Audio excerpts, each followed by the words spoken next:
Well, welcome back, everyone. You know, Ohio has some crazy weather, and you want to make sure that you are prepared for that severe weather that we do have sometimes. So we've invited Drew Munshower. He's the Deputy Director at Allen County EMA. So welcome, Drew. Thank you, sir. Thank you for having me. My pleasure. So, we do have, pretty extreme weather sometimes here in Ohio. So you're going to talk about how to be prepared for that, right? Yes, sir. At the Allen County EMA, what we recommend is always having a plan. So that consists of things such as maybe alternate locations to go to in the event of severe weather.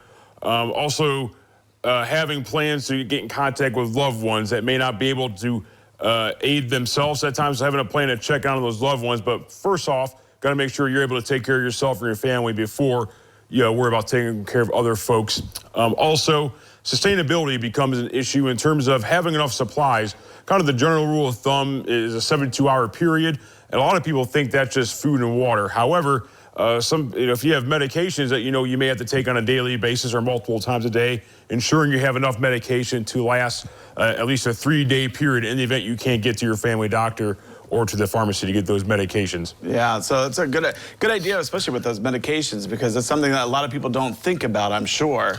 What about, let's say something as simple as a phone charger, maybe, what other kind of supplies do you think? Yeah, having a phone charger is always a great thing to have.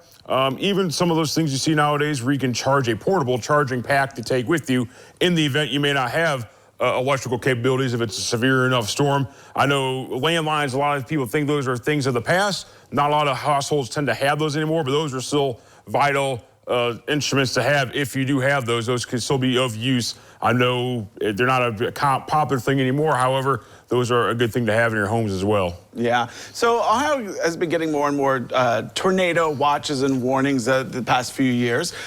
For those that might be getting, let's say, a tornado warning and they don't have a basement, what do you suggest for them? So when it comes to tornadoes, the National Weather Service always advocates for, if you don't have a basement, get to the center of your house, ideally a room that doesn't have windows, where you can have broken glass can become an issue for life and safety, and then attempting to cover your head with your hands, or if you have something else to kind of go underneath to cover yourself, to protect yourself from those flying objects. So ideally a center home.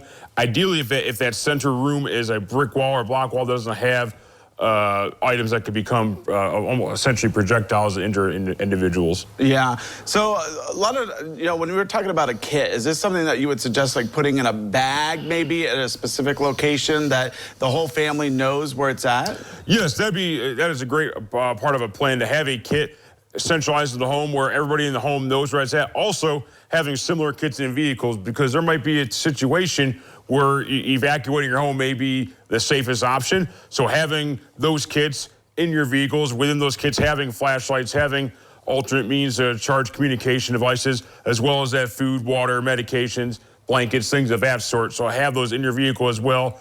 And the big thing we talk about with planning is, it's one thing to have a plan for your family, for your household, but if you have a plan, you kind of put it on the fridge or in a drawer and forget about it. If you don't practice that plan or look at it from time to time, if it comes time to use it, you might find it, you'd be just struggling a little bit more. Had you just instead maybe practiced or reviewed the plan, it could lead to a little more seamless transition. Right. It's kind of like when we were in school and we practiced those fire drills and tornado drills and whatnot. So practice makes perfect, and I guess you don't have to question so much when you do practice. Correct. You want to try to make it almost as second nature as possible, knowing when event A is occurring, here's the bag, here's the go kit. We know we have it in our vehicles. We can go to that alternate location, whether it's grandma's house, a neighbor's house, something to that effect, but having that plan and then practicing it.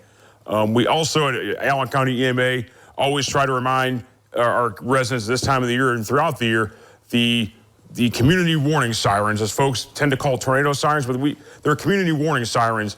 Those are intended to have individuals, if they're outside doing things, they hear those. Those are a symbol to go indoors, tune into local media, whether it's social media, radio, television, to get the most updated information on what's going on. So by all means, if you hear those sirens while you're outside, we encourage everybody to go inside. However you choose to get your news, media, and information, please tune into those and prepare and act accordingly with those recommendations. Yeah, Drew, good advice. I really appreciate you coming on today and making sure all of our viewers are safe and secure. So thank you so much. Thank you for your time, sir. All right, well, don't go away because medical news is coming up next.